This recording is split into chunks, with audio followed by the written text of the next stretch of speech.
Je veux juste confirmer, à votre connaissance, c'est-à-dire vous, pardon, avez-vous participé à des discussions au sujet de cet enrôlement dans l'armée avec M. Bligoudé et Mme Gbagbo? Non, pas du tout, pas du tout. À votre connaissance, savez-vous qui, on comprend que c'est M. Bligoudé qui lance l'appel à l'enrôlement, mais savez-vous d'où, à ce moment-là, M. Bligoudé recevait ses instructions pour faire un appel comme ça à la RTI?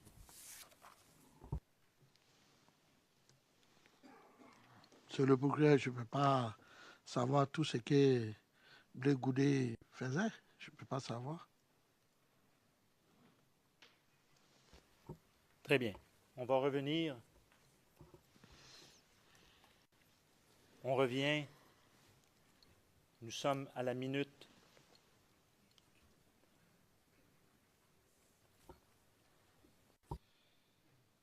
On a un problème technique avec Ringtail. On va continuer.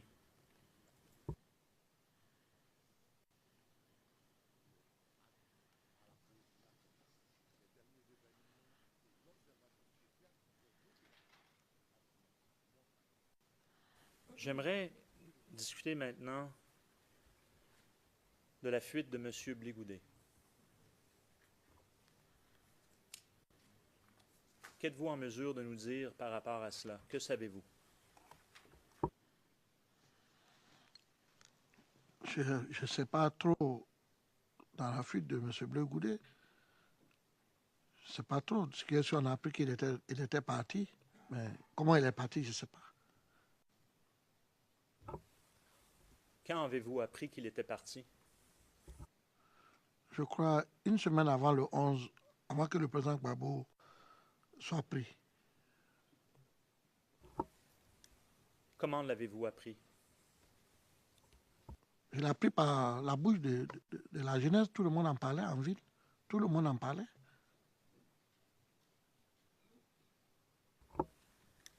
Excuse me, prosecutor. Un instant, monsieur le procureur. Pourriez-vous juste formuler vos questions d'une manière qui nous permette de comprendre? Vous avez parlé de fuite, vous avez parlé de départ. Dans quelques mois, nous relirons le compte-rendu, nous comprendrons qu'il y a eu une fuite. Enfin, nous devons être en mesure de comprendre. Monsieur MacDonald, oui, vous avez raison, Monsieur le Président, je vous prie de m'excuser. Le Président, vous tenez pour acquis que nous comprenons tous, que nous savons tout cela, mais ce n'est pas le cas. Monsieur MacDonald, oui, mais j'essaie d'agir avec célérité, c'est l'ennui. Alors, vous avez raison, je vais ralentir. Vous avez raison.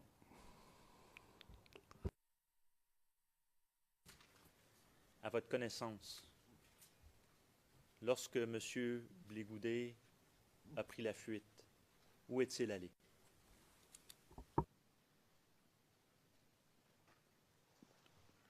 Je pense, sinon je ne sais pas où il est allé, mais quand ils l'ont pris, c'est au Ghana, ils l'ont pris.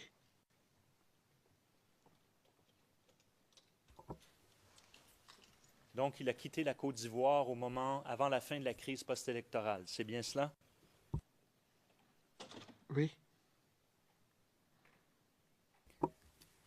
Vous rappelez-vous des circonstances dans lesquelles il a quitté la Côte d'Ivoire? Monsieur le procureur, je pense qu'il a déjà répondu à ça. Je vous ai dit, je ne sais pas comment il est parti. Dans les circonstances, comment il est parti, je ne sais pas. Mais je sais qu'on avait appris qu'il était parti. Qu'il avait dit, moi, je ne croyais pas, mais tout le monde disait qu'il était parti. Mais moi, je ne croyais pas. Est-ce que vous vous rappelez d'avoir été interrogé antérieurement par le bureau du procureur à ce sujet, plus spécifiquement en décembre 2014? Je pense peut-être.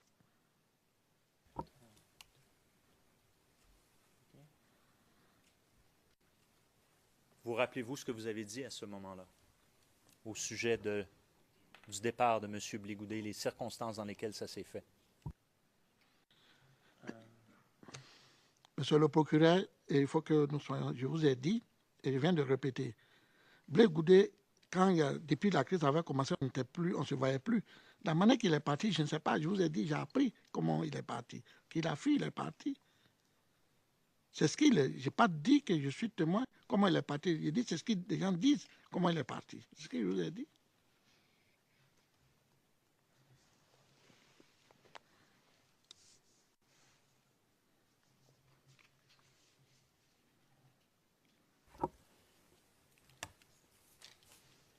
Alors, je vais revenir sur la vidéo et l'extrait.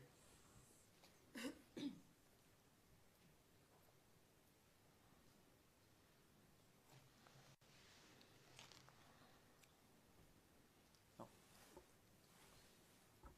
Alors, on a un problème de transfert, mais bon, on va arrêter sur cette image-là. C'est 00325017. Qui est à la gauche de M. Blégoudet? Ou à la droite de M. Blégoudet, pardon. À sa droite. Ok. C'est M. Navigué, Konaté.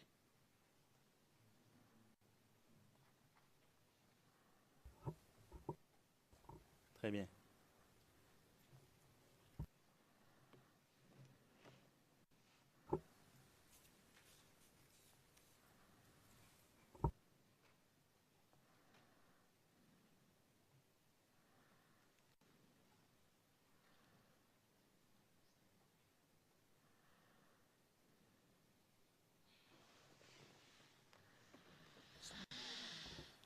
Bon, finalement, c'est les deux derniers que je voulais montrer. La personne avec la casquette à droite de l'image, c'est qui? C'est Mia Augustin. Et à gauche? Idriss Ouattara. D'accord. Et donc, nous sommes à la minute 0032 418 18.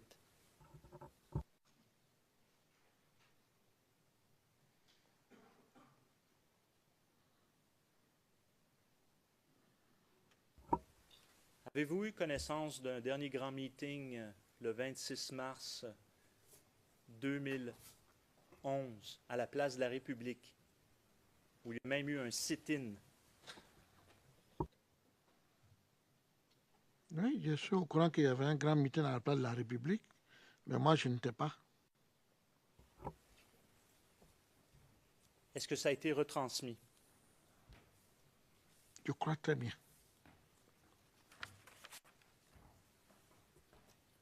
Quand je dis retransmis, on dit bien sur les ondes de la RTI. Oui, monsieur le procureur, ça a été transmis, je crois bien.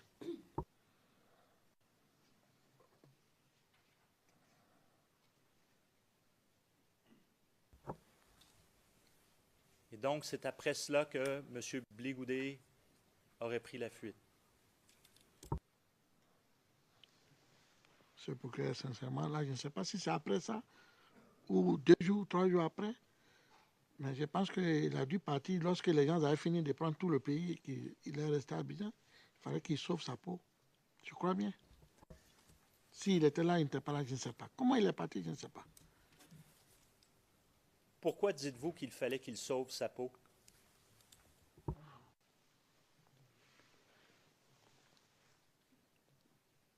Mais parce que si les gens le trouvaient, ce n'était pas bon pour lui.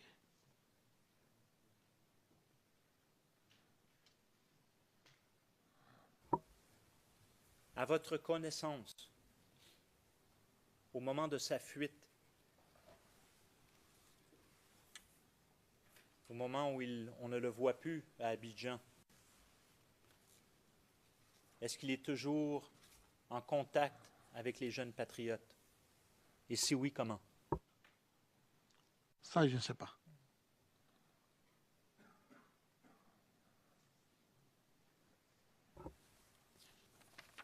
Est-il toujours retransmis, ces messages sont-ils toujours retransmis sur la RTI? Oui, il y a eu un dernier message que j'ai vu, un dernier message, et après ça, je n'ai plus rien vu.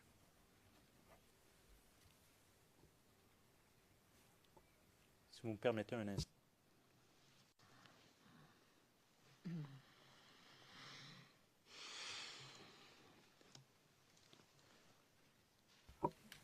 Êtes-vous capable de nous donner un petit peu des indications de ce que vous avez vu, juste pour nous situer au niveau du message, au niveau de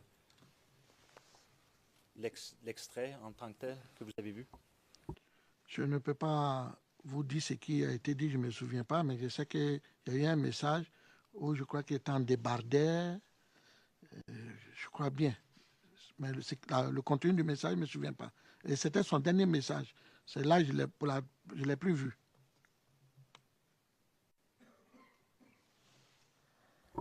Très bien. Alors, nous allons présenter un autre extrait.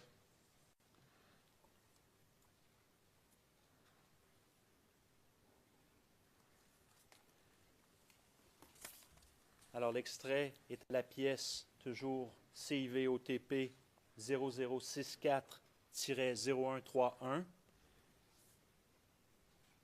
de la minute 2.08-2.05 à minute 00:11:17. Il y a également un transcrit que l'on retrouve à la pièce 0086-1168. La date, 3 avril 2011.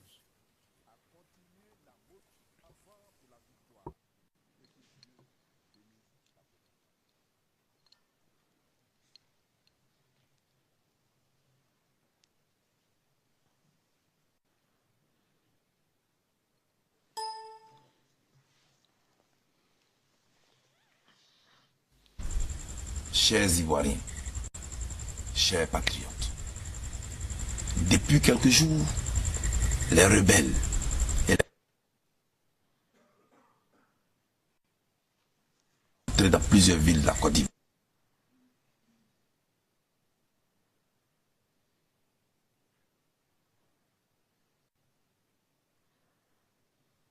Entrés dans plusieurs villes de la Côte d'Ivoire, où ils sèment la terreur. Ils violent, ils volent, ils pillent, ils égorgent. Plusieurs villages sont incendiés. Est-ce cela la Côte d'Ivoire que M. Ouattara veut nous offrir? Est-ce cela ce que M. Alassane Dramane Ouattara veut faire de la Côte d'Ivoire avec sa soi-disant communauté internationale? Nous disons non. Avec la complicité des forces de l'ONUCI, avec la complicité de la licorne, les rebelles sèment la terreur dans notre pays et nos parents sont terrorisés. Depuis quelques jours, ils sont aux portes d'Abidjan. Les armes crépitent pendant qu'on nous parle des sorties par la voie pacifique. Les armes crépitent pendant qu'on nous parle d'arrivée des hauts représentants de l'ONU et de l'UA. Tout cela pour endormir les patriotes et s'emparer de la Côte d'Ivoire et installer vaille-que-vaille M. Ouattara au pouvoir. Heureusement que notre vaillante armée se bat et se bat très bien. Car l'armée de Côte d'Ivoire ne se bat pas contre les rebelles seulement. Cette armée se bat contre les mercenaires, contre les rebelles, contre l'ONUCI, contre la licorne. C'est une armée à féliciter. C'est pourquoi, en votre nom, je félicite les forces de défense et de sécurité de Côte d'Ivoire qui, depuis quelques jours, sont en train de défendre le drapeau de notre pays, la dignité de notre pays. Car ils ont l'ONU avec eux, ils ont la licorne avec eux, ils ont tous ces mercenaires avec eux. Mais notre armée qui est au devant, avec les patriotes à leur côté, nous avons l'éternel des armées avec nous. Sinon, comment vous pouvez comprendre que tout ce monde réuni n'arrive pas à prendre Abidjan? C'est parce que Dieu au contrôle. Pour l'heure, l'armée est en train de faire des ratissages. Et nous vous demandons de les soutenir par vos informations. Nous vous demandons de les soutenir en étant éveillés, en étant debout dans vos quartiers, en étant debout là où vous êtes. Car personne d'autre que nous-mêmes ne viendra libérer la Côte d'Ivoire. On me demandait hier, sur une chaîne internationale, si Gbagbo Laurent était encore à son domicile. Mais je n'avais pas besoin de leur répondre, parce qu'ils savent très bien que Gbagbo Laurent n'est pas un fuyard. Il m'annonce en Afrique du Sud. Il m'annonce à l'ambassade de l'Angola. Non, je ne suis pas un fuyard. Charles Blé Goudé est bel et bien là où il doit être. Car l'assaut final annoncé par les rebelles à plusieurs reprises, qui n'a jamais eu lieu, cet assaut final viendra de l'armée de Côte d'Ivoire et viendra des vaillants patriotes que vous êtes. Et ensemble, nous allons libérer définitivement notre pays.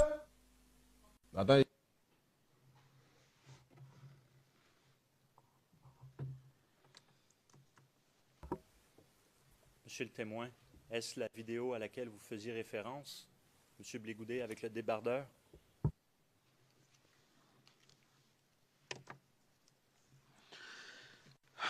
Oui.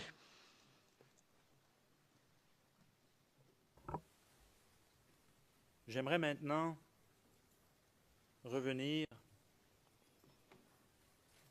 aux dernières heures du régime de M. Gbagbo.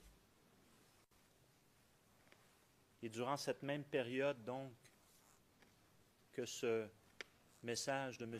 Blé Goudé du 3 avril, est-ce que, à votre connaissance, que font les autres leaders qui sont toujours à Abidjan de la galaxie patriotique à ce moment-là? Monsieur le procureur, pour être honnête et sincère avec vous, on n'arrivait plus à se joindre. Parce que je pense que le réseau aussi a été coupé. Parce que moi, j'appelais même Blé, je l'appelais Passez Plus, j'appelais d'autres, Richard, Dakouri, Idriss. J'appelais parce que tout le monde, on n'arrivait pas, on n'avait plus de connexion, je crois, parce que le téléphone ne passait plus.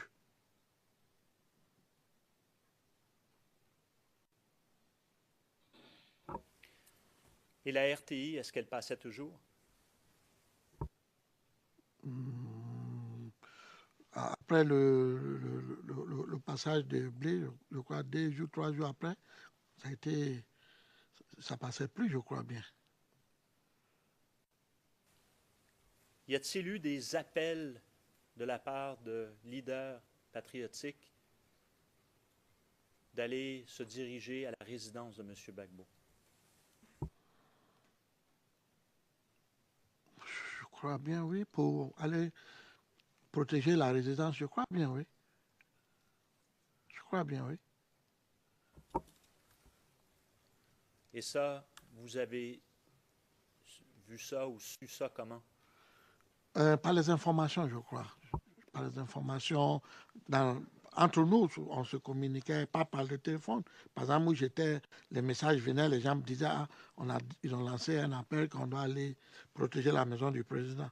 Vous voulez dire avant la crise ou même vers la fin de la crise? Vers la fin, les derniers jours du régime. Oui, je crois bien.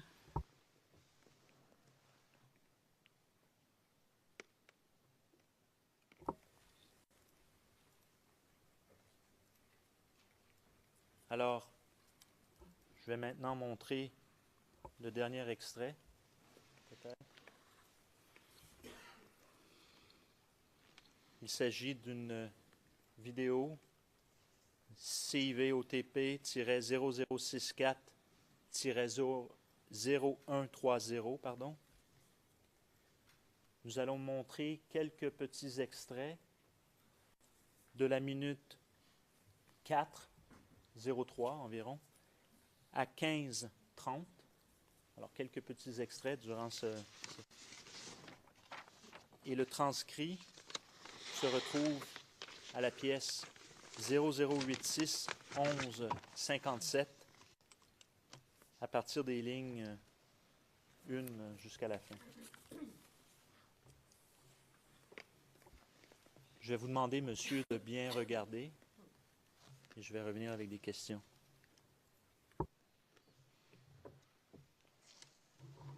C'est bon, ça va. Je suis désolé pour la qualité, mais ici, évidemment, c'est pas la qualité.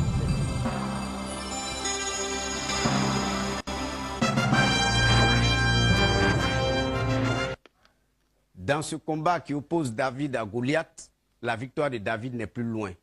C'est pourquoi je suis venu ce matin pour réitérer l'appel qui a été fait hier à la mobilisation populaire. La mobilisation de toutes les couches à la résidence du président de la République pour que la mobilisation soit totale il faut réitérer les exploits de la place de la République. Il faut réitérer les exploits de toute la résistance durant toutes ces années pour que nous puissions nous mobiliser autour du président de la République pour fêter la victoire, car la victoire n'est plus loin pour nous. Si vous êtes jeune, il faut aller chez Gbagbo. Si tu es femme, va chez Gbagbo. Troisième âge, va chez Gbagbo. Handicapé, va chez Gbagbo. Je sais que les temps sont durs, mais quand les temps sont durs, ceux les durs avancent. Et comme vous êtes des durs, je suis sûr que vous allez avancer. En avant pour une Côte d'Ivoire libre, en avant pour une Côte d'Ivoire souveraine, en avant pour la défense des institutions, en avant pour défendre la Côte d'Ivoire et vive la Côte d'Ivoire. Que Dieu bénisse la Côte d'Ivoire.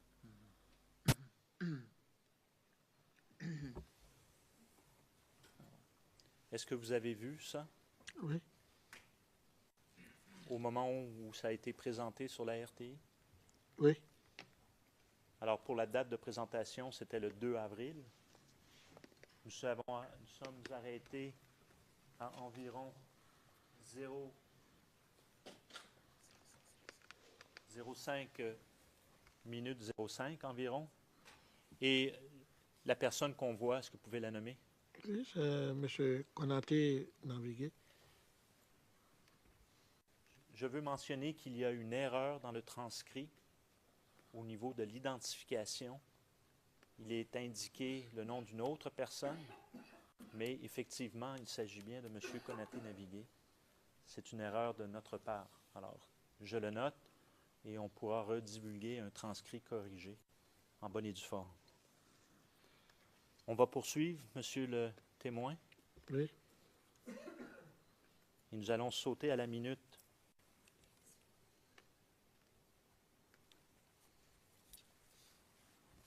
Nous nous transposons maintenant à la minute 0806 environ. Pénis.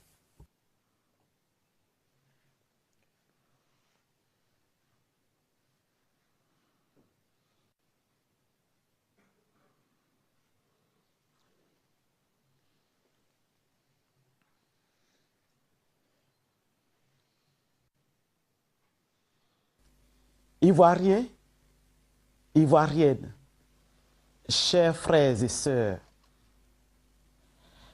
notre pays, notre beau pays, la Côte d'Ivoire, est encore attaqué de toutes parts. Elle semble seule, mais en réalité, elle ne l'est pas.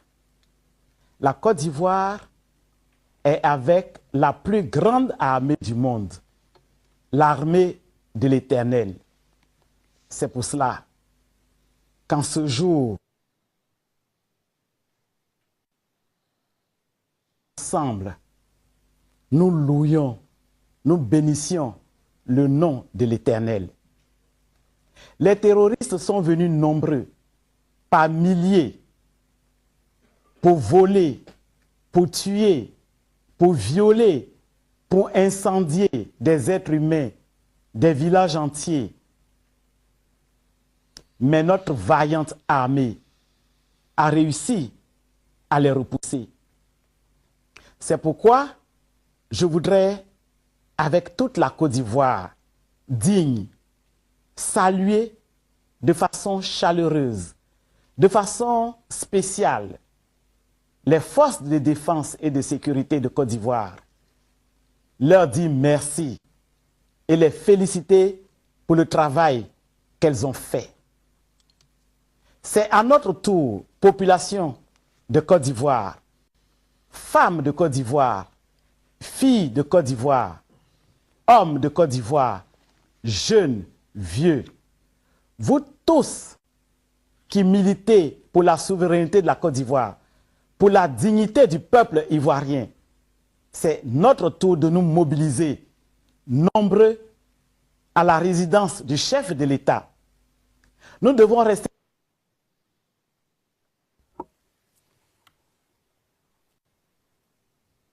Monsieur le témoin, vous reconnaissez cet extrait? Oui. Vous l'avez vu à la RTI également? Oui. La personne qui parle, vous pouvez l'identifier, car vous l'avez déjà nommé lors de votre témoignage? Je l'avais déjà dit qu'elle était la présidente des femmes patriotes. La présidente des femmes patriotes s'appelle Gervais. Je ne sais pas bien me souvenir de nom, sinon j'ai déjà nommé ça. Je l'avais déjà nommé. Madame Brault-Grébé. Merci. Très bien. Nous allons vous montrer, toujours dans la même vidéo, un autre extrait qui débute à la minute environ 11:20.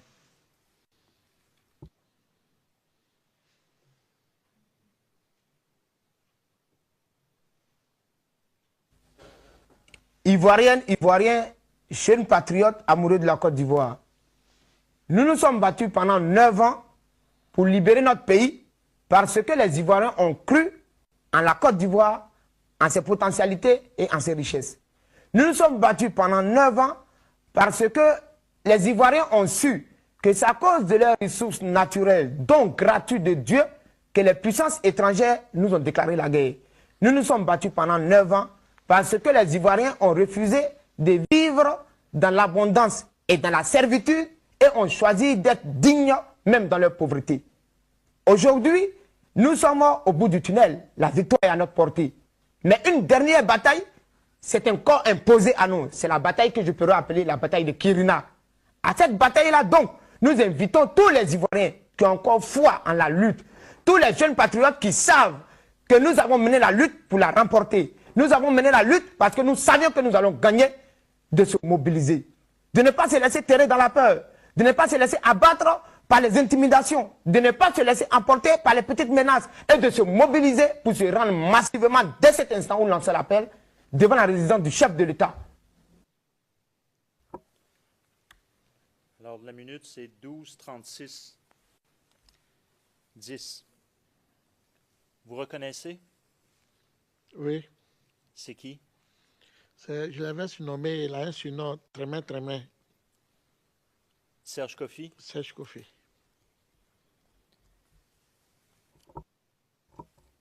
Dernière personne ou message que je veux montrer à 12:55. De Dieu, que Dieu bénisse la Côte d'Ivoire. Je vous remercie. Nous sommes sur ce plateau pour apporter un message aux Ivoiriens. Je voudrais tout d'abord féliciter les Ivoiriens qui se sont mobilisés hier à la résidence du chef de l'État et y ont passé la nuit dans la gaieté, dans l'ambiance, dans la convivialité. Cela en dépit des différents obstacles dressés par les rebelles. En effet, ceux-ci ont voulu empêcher l'afflux massif des populations ivoiriennes chez le chef de l'État en les agressant jusque dans leur domicile. En dépit de cela, vous avez bravé ces difficultés, vous avez bravé cette insécurité et vous êtes venus chez le chef de l'État et je voudrais vous saluer pour cela. Ceux qui ne l'ont pas encore fait, c'est le moment de le faire. Je voulais d'abord féliciter les FDS pour la lutte héroïque qu'ils mènent depuis 72 heures pour la libération totale de notre pays.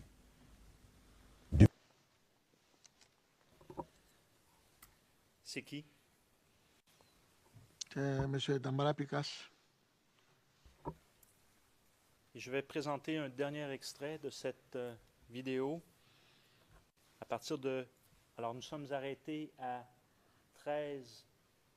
13:47:02 pour ce qui est de M. Dambara Picasse. Maintenant, dernier extrait à 15:31.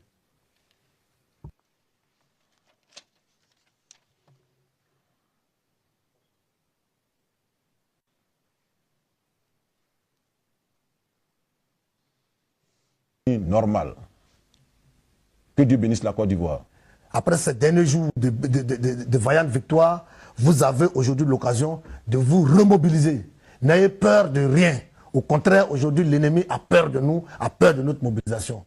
Que tous les patriotes sortent. Vous pouvez prendre pour certains des bateaux-bus, pour d'autres, vous pouvez marcher en masse, vous pouvez faire accompagner par nos corps habillés, mais venez au palais de la présidence, venez comme un seul homme à la résidence au plateau, parce que c'est là que lorsque nous formerons un massif de boucliers humains, nos ennemis comprendront que le peuple de Côte d'Ivoire est debout. Nos frères ivoiriens qui sont ici, ou bien qui sont hors du pays de la Côte d'Ivoire, que vous restez tous mobilisés. Nous lançons également un appel à tous nos alliés, à tous les alliés des peuples en lutte, à tous les pays frères, en Afrique comme hors de l'Afrique, qui ont compris que la liberté n'a pas de prix, qui ont compris que la dignité humaine se défend, de faire obstacle au massacre que les gens de Ouattara font actuellement dans nos villes et nos villages qui sont sous leur contrôle. Est-ce que vous êtes capable de reconnaître cette personne? C'est un peu trop flou pour moi. Je n'arrive pas à identifier, même peut-être par la parole. Est-ce que c'est pas si c'est Touré Zengan? Mais je n'arrive pas à bien identifier. Donc, par la parole, ça pourrait peut-être être M. Touré Zengan. Bien sûr. D'accord. Et l'extrait était terminé à 16:31:14, pardon.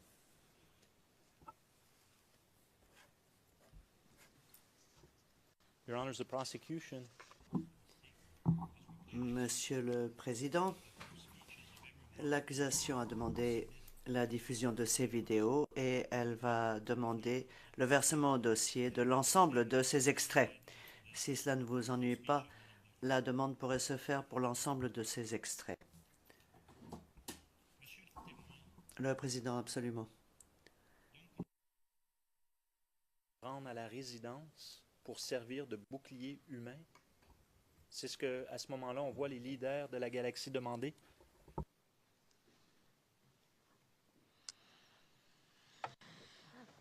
Monsieur le procureur, c'est ce que les leaders demandaient à la population, à tous les patriotes, à toutes femmes, garçons, tout, qui estiment que le pays est attaqué, d'aller protéger la résidence du président de la République en allant faire le bouclier humain pour empêcher quiconque, ou que ce soit, quelle que soit l'armée, pour passer à aller prendre le président.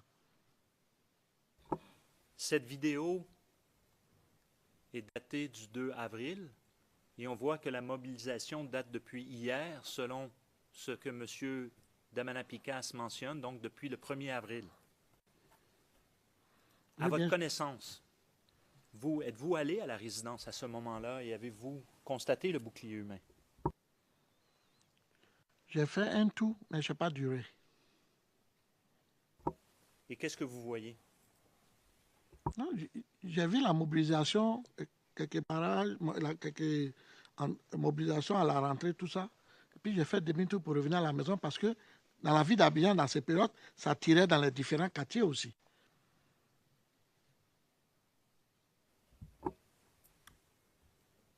Outre des civils, y avait-il un service de protection, soit militaire ou autre, à ce moment-là, lorsque vous êtes passé? Oui, mais bien sûr, monsieur le procureur, il y a le service de la sécurité de la présidence à Cocody. On était en guerre, le pays était déjà attaqué, les gens étaient déjà à Abidjan. Donc il fallait protéger la résidence du président de la République. Et quel type de force avez-vous vu qui protégeait la résidence à ce moment-là? Monsieur le procureur, ce jour-là, je n'ai pas descendu. J'ai fait un parcours, comme je vous ai dit, je n'ai pas dû faire un coup. Mais il y avait, si tu veux, ce qu'on appelle les FDS.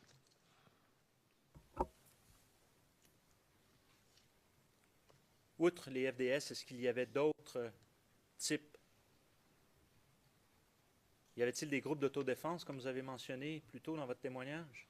C'est-à-dire des groupes avec des armes? Monsieur le procureur, quand vous dites autodéfense, même les boucliers humains, c'est des autodéfenses, même s'ils n'ont pas d'armes. Ils viennent là pour protéger. Mais je vous ai dit, je ne suis pas descendu. Je suis pas allé, je suis allé très loin même du pas, parce qu'il n'y avait pas de passage, tu ne pouvais pas avoir accès aussi facilement comme ça. Donc j'ai préféré rentrer parce que je sentais que moi-même, je n'étais pas en sécurité, donc il fallait que je rentre.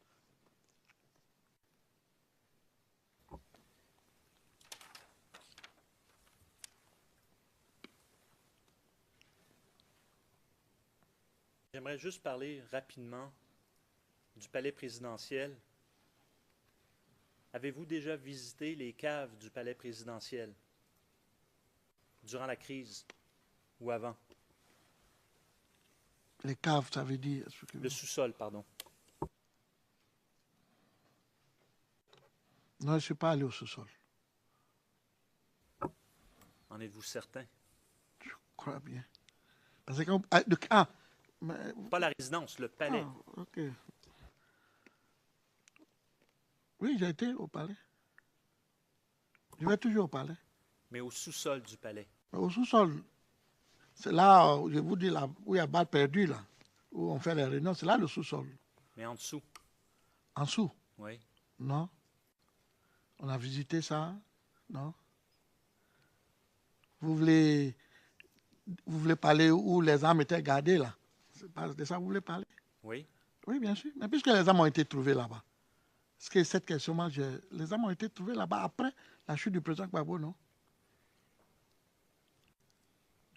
Vous, est-ce que vous aviez vu ces armes avant? Monsieur le procureur, si vous me permettez, monsieur le président, j'avais dit ici, lors de mon témoignage, que quand j'ai prêté serment, j'avais bien dit, et j'ai bien terminé, c'est vrai que j'ai discuté de ça avec le bureau du procureur dans les enquêtes, tout ça, mais puisque il y a des personnalités de la sécurité, tout ça qui seront là, qui vont venir passer, ça s'agit de la défense.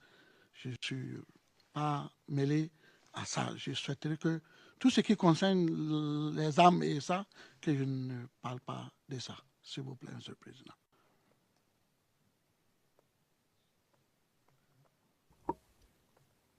Afin de simplifier les choses, peut-être on peut montrer une dernière vidéo, et si le témoin reconnaît, alors à ce moment-là, je n'aurai pas d'autres questions, et monsieur n'aura pas à témoigner ou à répondre à des questions d'ordre technique sur les armes ou les balles. Ce n'est pas ça le but, évidemment. Nous avons d'autres types de témoins pour ça, dont des experts.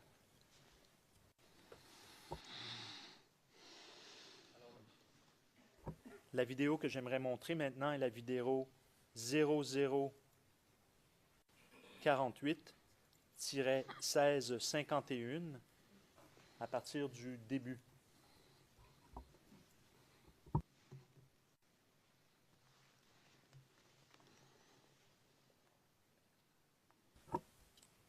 Alors, il s'agit d'une vidéo qui nécessairement est datée après l'arrestation de M. Gbagbo. Et je vais venir peut-être avec la date, là. De mémoire, ça m'échappe.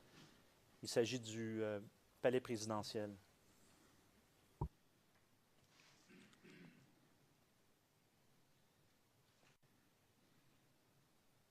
Il s'agit de après l'arrestation de M. Gbagbo. Monsieur le Président, est-ce qu'on peut avoir juste une petite seconde pour vérifier? Juste une petite seconde pour vérifier la vidéo. Merci.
D'objection, Monsieur le Président. Thank you very much. Le Président, merci beaucoup. Je vais poursuivre Monsieur le procureur.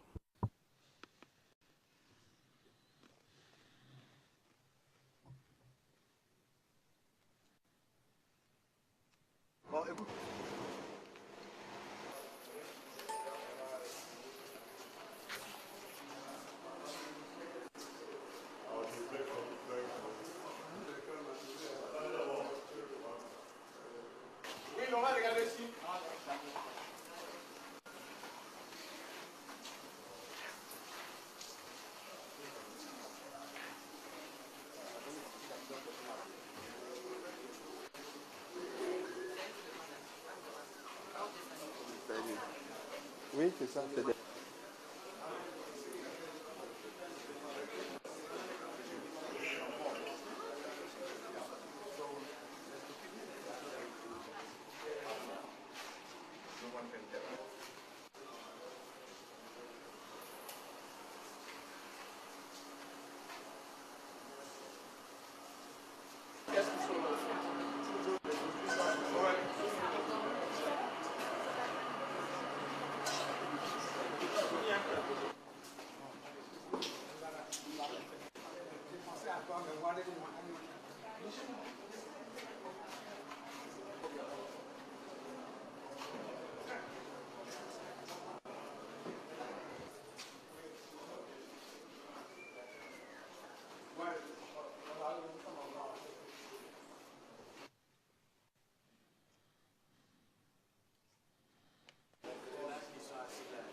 Donc,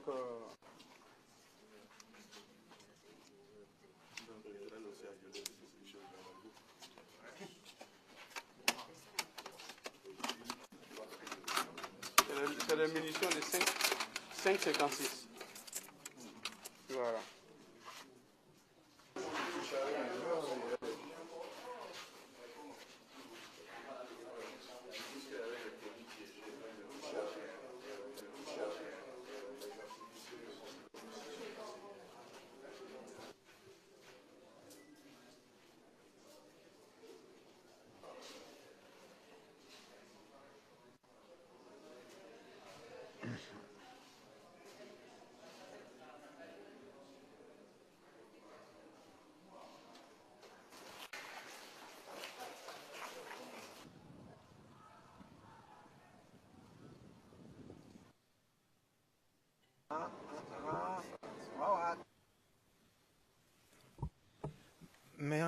Maître Rocher, Monsieur le Président, puis-je demander à notre contradicteur de nous indiquer la date de cette vidéo?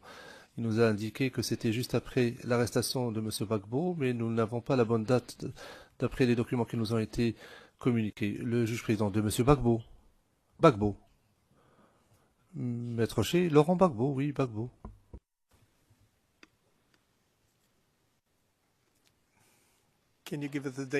Le juge président, pouvez-vous nous donner la date de cette vidéo? Monsieur MacDonald, oui, pardon. Je n'ai pas la date exacte, mais nous savons que c'était en 2011. Nous ne connaissons pas le mois, mais le système a généré une date par défaut, soit le 1er janvier 2011. Mais nous ne savons pas quelle est la date exacte en 2011. Je poserai des questions aux témoins. Suite à cela, le juge président. C'est un peu étrange, vous convenez avec nous que c'est un peu étrange que nous ne sachions pas quelle est la date de cette vidéo. Monsieur MacDonald, Monsieur le Président, les éléments de preuve seront dévoilés au fil de l'eau. Le juge président, oui, n'empêche que c'est étrange, mais veuillez poursuivre pour l'instant. Monsieur MacDonald, je ne sais pas, je ne peux pas vous dire si c'est le 11, le 12, le 13, le 14 avril, je ne suis pas en mesure de le dire. Si je disposais d'une telle information, je vous la donnerai. Le juge président, oui, je comprends cela.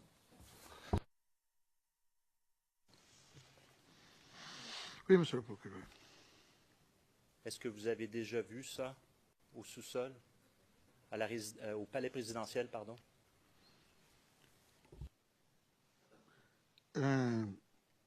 La vidéo indique bien que c'est le palais présidentiel. Mais vous, de vos yeux vus, avant la chute de M. Gbagbo, le 11 avril, est-ce que vous avez vu ce genre de caisse au sous-sol? Je crois que, monsieur le Président, j'ai été clair dessus tout à l'heure, que tout ce qui concernait les armes, je ne voudrais pas trop me mêler dedans, s'il vous plaît. Et j'ai des raisons personnelles de le dire. I release you from this question. Le juge président, je vous dispense de cette question. N'y répondez pas. Suite à l'arrestation de M. Gbagbo, je comprends que vous êtes toujours à Abidjan.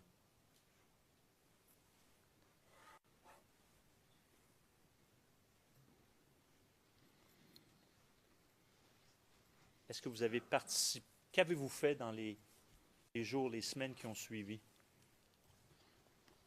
par rapport aux violences qui se déroulaient ou qui pouvaient se dérouler dans Abidjan? Quand le président Gbagbo a été arrêté? Par la suite, dans les jours qui ont suivi. Oui. Moi, je suis parti me réfugier, j'ai fui, puisque le président Gbagbo a été arrêté. J'ai suivi ça en direct de la télévision qu'ils avaient mis en place à la Petite République. Je suivais ça, et quand il a mis tout ça, donc c'est là les choses ont pris une autre allure, puisqu'ils avaient pris le dessus. Donc maintenant, il y avait la chasse à l'homme contre tous ceux qui étaient pour Gbagbo. Moi, je ne pouvais pas rester. J'ai fui, je crois, dans la nuit, le lendemain nuit, vers minuit, 1 heure, pour aller me réfugier pendant une semaine quelque part. Et je suis revenu dans la nuit, vers 1h, 2h du matin, sur la pluie, pour revenir chez moi. Mais il y avait toujours les FSI qui patrouillaient dans la ville, qui tiraient, ça tuait toujours. Donc, je me suis arrangé en sorte que je puisse entrer chez moi. Et j'ai fait près d'une semaine à la maison caché dedans. Et je crois que quand les choses ont commencé à aller en l'ordre, c'est calmé. Je suis sorti de chez moi. C'est comme ça les voisins ont su que j'étais revenu. Mais ça a été une erreur pour moi. De sortir, venir au dehors, ça a été une erreur très fatale pour moi. Parce que 2 jours après, vous savez, c'est ce qui s'est passé à Abidjan. Quand ils ont pris le dessus, les voisins qui étaient maintenant pour Alassane ou qui étaient contre, ont commencé à indiquer, à signaler où les Gbagbo étaient. C'est comme ça que j'ai reçu la visite des gens en armes, d'une bâchée 4x4. Et parmi eux, il y avait un des leaders, un jeune de la galaxie patriotique qui était là, mais lui, je le connaissais, qui venait d'Abobo. Je l'ai vu dans la bâchée, ils sont allés garer la bâchée très loin, dans la cité, et il est revenu à pied vers moi, qu'il a voulu me parler. Je lui ai dit, mais pourquoi? Il dit non, que c'est faut qu'on rentre chez moi. Quand on est rentré, j'étais avec un ami puis un autre de mes petits. Quand nous sommes rentrés, il m'a dit, voilà, nous on s'est combattu pour le président, on a tout fait, voilà, le président est tombé, nous on n'a rien eu. Le président t'a donné beaucoup d'argent, moi je suis venu prendre 10 millions. Ah, dans cette crise-là, dans ce moment, tu es venu prendre 10 millions. Il dit, oui, si tu ne me donnes pas les 10 millions, je fais appel aux ceux qui sont en armes, on vient te prendre par aller te tuer. Donc j'étais avec mes 2 amis, qu'est-ce qu'on a fait? Moi je lui ai dit qu'ici je n'avais rien. Donc il a voulu prendre le téléphone pour appeler les gens. Et pendant qu'il était à nous, les gens l'appelaient, nous on l'a attrapé, on a arraché le téléphone, on l'a attrapé, on l'a jeté dehors, on a jeté le téléphone. Mes 2 amis, ils ont fui. J'ai fermé la maison et je suis passé par derrière, je suis monté comme j'étais au duplex. J'ai sauté du 2e étage, du 2e du duplex, pour entrer dans la cour d'un voisin. Et les voisins ont fui. Quand ils ont su que ça arrivait, ils avaient peur. Ils ont fui. Et moi, je suis resté là, caché en bas du lit. Et j'ai fait appel à des personnes que je connaissais, qui étaient à l'hôtel de golf, qui étaient avec M. Alassane, pour les expliquer la situation que je vivais et que vraiment j'avais besoin de l'aide. Cette personne m'a dit que lui, il était à Boaké, mais il m'a donné le numéro du général Gueux, qui était chargé des opérations militaires. J'ai appelé le général Gueux. Le général Gueux m'a demandé ma position. Je lui ai donné, il m'a dit, bon, quelqu'un va t'appeler.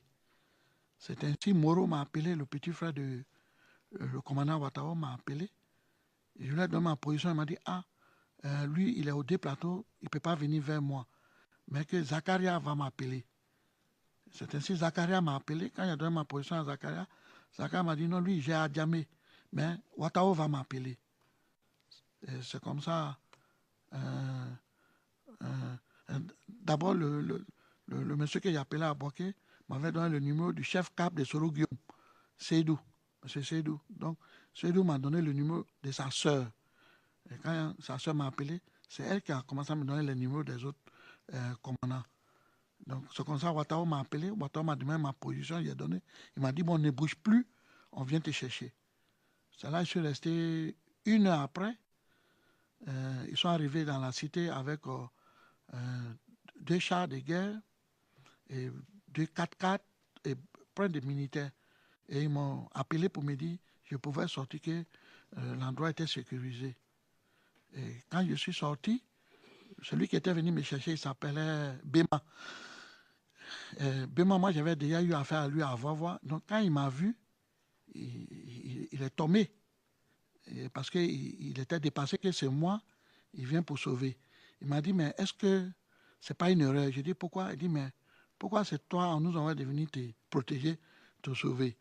C'est une erreur que je vais appeler le commandant Ouattara. J'ai dit, oui, appelle le commandant. Ce n'est pas une erreur, c'est bien moi que tu dois venir sauver. Il dit, non, toi, on doit te tuer, on ne doit pas te sauver. Tu nous as trop insultés. Tu es dans la galaxie patriotique. Je lui ai dit, non, laisse ça. Moi, je fais la politique, je suis pacifique. Donc, il a appelé Ouattara. Il a mis au palais.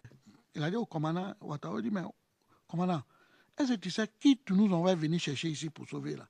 Il dit, oui, je sais très bien, c'est Sam l'Africain. Et ne le touchez pas, ne lui faites rien, protégez-le. Il était étonné. Il lui a demandé, passe-moi le téléphone à Sam. Quand il m'a passé le téléphone, Ouattara m'a dit, mais Sam, aujourd'hui, là, entre nous et tes amis, qui est en train de te sauver la vie? Qui va te sauver aujourd'hui?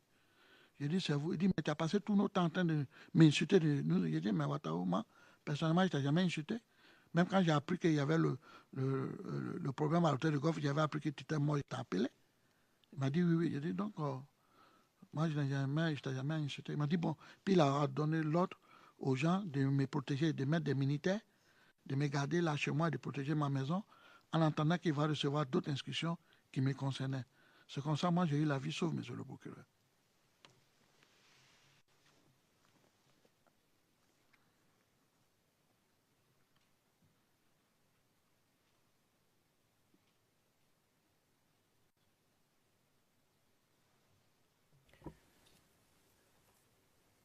Avez-vous procédé à des actions à Yopougon après cet incident-là? Et brièvement. Oui, monsieur le procureur. Lorsque j'ai été arrêté par les éléments de Ouattara, et puis on m'a envoyé à l'hôtel de golf, et ils ont décidé que j'appelle le président Afingessa, le président du parti de M. Laurent Gbagbo, le FPI, s'il pouvait m'héberger, puisque d'après eux, ils avaient mis la sécurité à l'hôtel de Pergola pour tous les personnalités du FPI pour être protégées parce qu'on les pour chasser. C'est comme ça, ils m'ont envoyé à l'hôtel. J'ai appelé Afi. Quand j'ai appelé Afi, il a été très surpris de voir que j'étais encore à Abidjan. Je lui ai dit, oui, je n'ai pas pu partir, je suis là. Il me dit, bon, tu es avec qui? Je lui ai dit, j'étais avec 2 personnes. J'étais avec Koné Lagaton, Grand Cheval, et Kima Emile. Il me dit, bon, venez rapidement nous trouver là. Et comme il faisait encore jour, les éléments de Ouattara m'ont envoyé chez eux, à la maison, dans les familles, où les mamans a préparé pour nous donner à manger. Et dans la nuit maintenant, ils m'ont envoyé à la Pergola. Et c'est de la Pergola qu'il y a eu une équipe qui est venue avec Eugène Gueux pour venir nous prendre, pour nous amener à Yopougon, pour intervenir à Yopougon pour que on puisse demander à nos gars qui avaient encore les armes à Yopougon, comme le Magui Le Toka, tout ça, et puis son équipe, d'arrêter la guerre, puisque le président Gbagbo a été arrêté. Donc il fallait mettre fin à les massacres, à tout ce qui s'est passé. Et c'est comme ça que j'ai pris ces risques-là pour partir à Yopougon. Et on a commencé dans la guerre. On était à Yopougon dans la guerre, monsieur le procureur. Il y avait encore des tirs. Mais on a reçu pendant toute une semaine à calmer les jeunes, à demander à tous les jeunes de déposer les armes, que notre chef, notre patron a été arrêté et que ce n'était plus la peine de continuer les massacres et les guerres. Il faut arrêter, on va passer à autre chose. C'est comme ça que ça s'est passé, monsieur le procureur.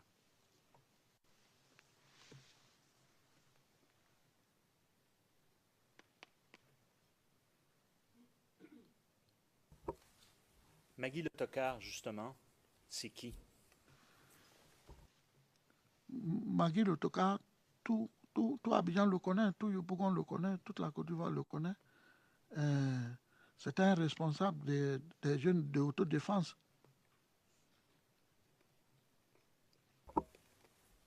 De quelle commune?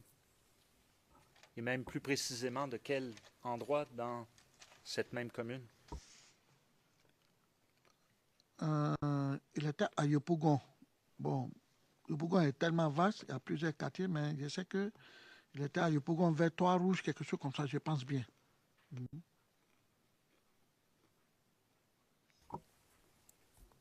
Savez-vous le numéro du commissariat dans le secteur où il opérait?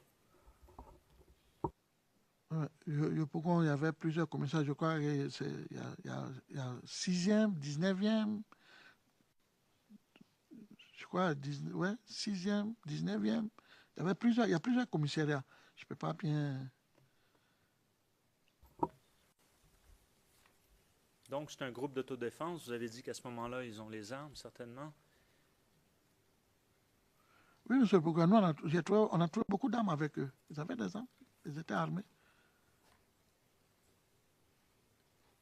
Faisait-il partie d'une organisation?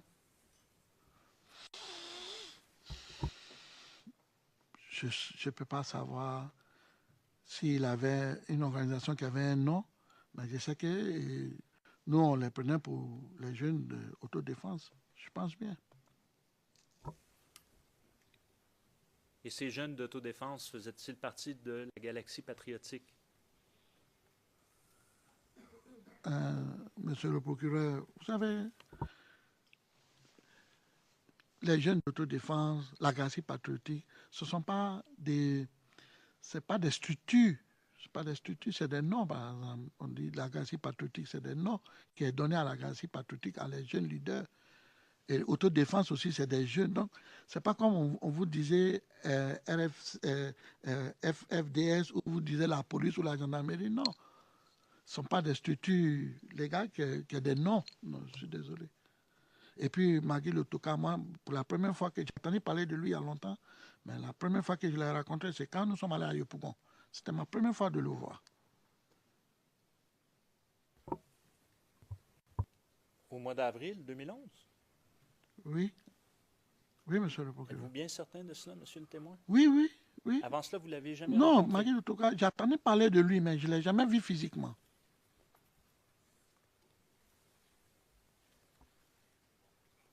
Vous rappelez-vous d'avoir été questionné par le bureau du procureur au sujet de Magui Le Tocard et de ses présences à des réunions où vous étiez?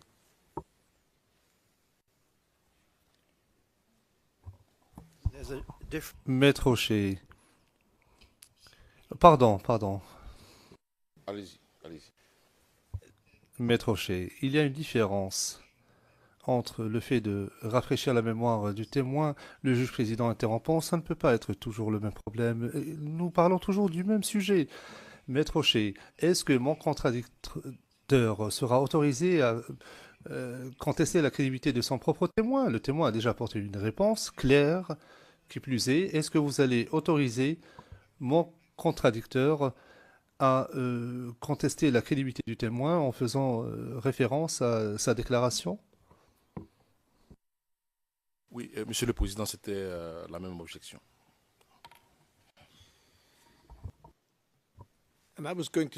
Le juge président, j'allais interrompre le procureur parce que nous avons dépassé le temps prévu pour l'audience de toute façon. Je ne sais pas si vous voulez poursuivre la semaine prochaine pendant les vacances de Pâques. Donnez-nous une estimation. Hier, vous nous avez dit que vous aviez besoin d'une session. Voilà qu'aujourd'hui, nous en sommes à la fin de la dernière session et vous ne semblez pas voir la lumière au bout du tunnel. Le procureur, je pensais que nous allions siéger jusqu'à moins le quart parce que nous avons commencé un peu plus tard. Le juge président, j'allais justement vous dire qu'il nous restait 8 ou 9 minutes. Le procureur, c'est tout ce dont j'ai besoin. Je vous le promets. Il me reste 2 questions, voire 3.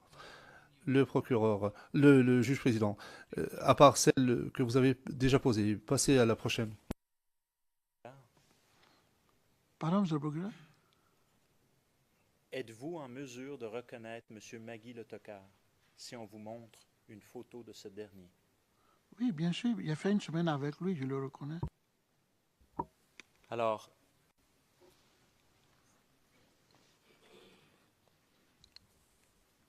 je vais vous montrer une image et je vais vous demander de l'observer.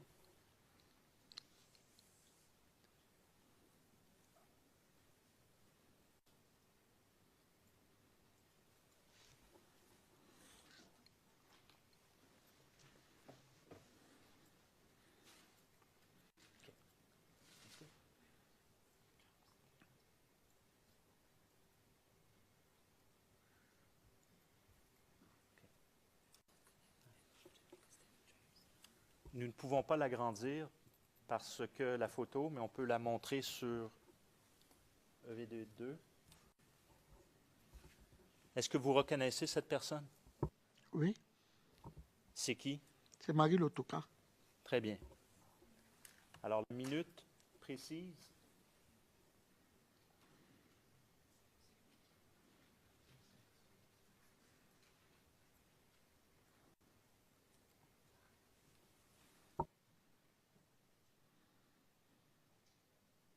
We also have the ERN number when you're ready. Le numéro RN aussi quand vous serez prêt. Monsieur McDonald, oui.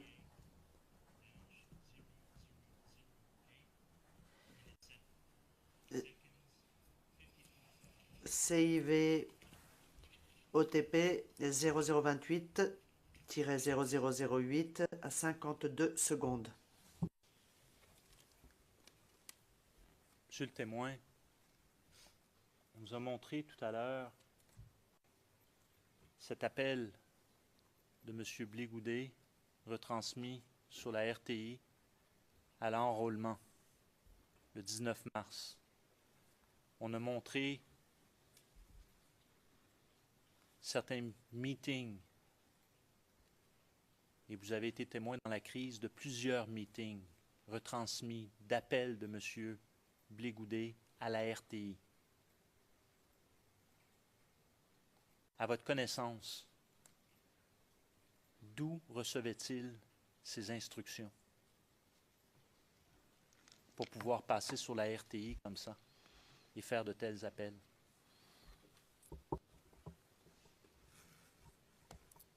Mr. President, I believe this question was already. Maître Knops, Monsieur le Président, je crois que cette question a déjà été posée par le procureur et a reçu réponse. Le Président, oui, Monsieur le témoin, veuillez répondre à la question si vous le pouvez, je vous prie. À la question, peut-être je crois hier ou avant-hier. Et mais si je veux bien, je peux encore répondre à cette question, il n'y a pas de problème. J'ai bien... Si Monsieur le procureur ou Monsieur le Président, vous voulez, je peux toujours répondre à cette question. Je lui ai expliqué que pour avoir accès à la RTI, je vous en prie. Nous, on n'avait aucun problème pour avoir accès à la RTI parce que nous étions des leaders. On était en train de défendre notre République. Donc, la RTI était considérée notre lieu de communication. Donc, il n'y avait pas de l'ordre particulier ou de protocole particulier pour nous d'avoir accès à la RTI pour faire des informations. Non, je l'ai déjà dit ici, Monsieur le Président, Monsieur le procureur. Alors, dernière question. Vous, pendant la crise post-électorale, au journal de 20 heures, combien d'appels avez-vous lancés en tant que leader de la Galaxie patriotique? Pendant la crise? Pendant la crise? Combien de fois êtes-vous à la RTI lancé des appels pour des meetings? Non, je n'ai pas été à la RTI pour lancer des appels. J'ai fait un débat télévisé. Ce n'était pas pour un appel de meeting. C'était une émission où les responsables politiques ou les responsables des chefs des partis ou les leaders de la Galaxie patriotique venaient s'exprimer, venaient s'expliquer. Et moi, j'ai fait un débat télévisé, je crois, de 45 minutes. Voilà. Ce n'était pas un appel, c'était un débat télévisé. Il n'y avait pas d'appel à cette émission-là. Merci, Monsieur le témoin. C'est les questions que j'avais. Merci, Monsieur le procureur. And thank you, Your Honor, for... Et je vous remercie, Monsieur le Président, pour votre indulgence. Le Président, merci beaucoup.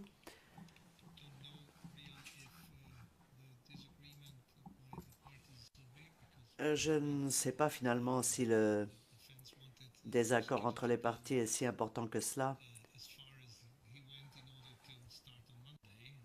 car le procureur semblait souhaiter ne vous laisser la parole que lundi matin.